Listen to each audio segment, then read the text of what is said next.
Tandem ni na Bernadette Pons at Cici Rondina. Natalo nga sa Beach Pro Tour Challenge 2026.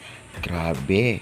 Mga kalaban sobrang lalakas, pinaghandaan sila. Venom Alyssa Valdez na dismaya nga sa PVL ngayon. Bakit daw talaga marami ang umaalis na team?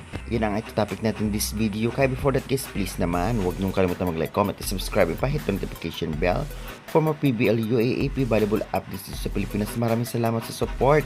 Pa-like and share na rin. And abila kayo ng Cleveland Chocomucho t-shirt.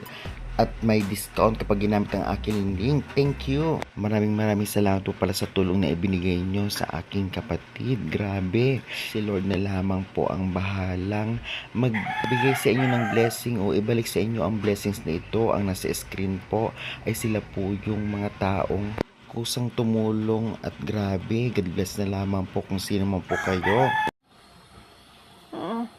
Mato ka, be? Matukaw? As of now po, nabibili na po yung ilang gamot niyang ang mamahal. Na-stroke po pala siya at may butas po ang kanyang puso. Maraming salamat dahil sobrang tulong o malaking tulong na po yung naibigay niyo kahit konti lamang para po sa medicine ng kapatid ko. Thank you very much again and God bless. Sa gustong tumulong, andyan po ang ating GCash number kahit piso. 5 pesos ay okay na sa akin. Thank you very much. Well, alam naman nating lahat na proud tayo sa dalawang ito, ang Pons Tandem. Ngunit nang lumaban ito sa Beach Pro Tour Challenge 2026 ay tinalo sila ng dalawang team. Sa unang laban nga ay tinalo sila in 2 straight sets, 19-21 at 17-21. At sa second game naman tinalo sila ng Switzerland in 2 straight sets din, 2022 at 22-24. Napakalaking sayang nito. As of now nga ay laglag na nga ito ng ating tandem na Pons.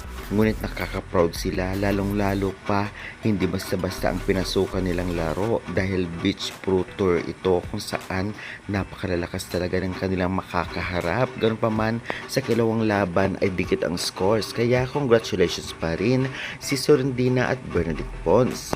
At sabi-sabi pa rin na mukhang hindi makapaglalaro ang dalawang ito sa Chocomucho at Creamline sa paparating na PVL on Tour. Dahil magpo-focus sa beach volleyball. Anong sa inyo guys? Pa-comment nga dyan sa baba.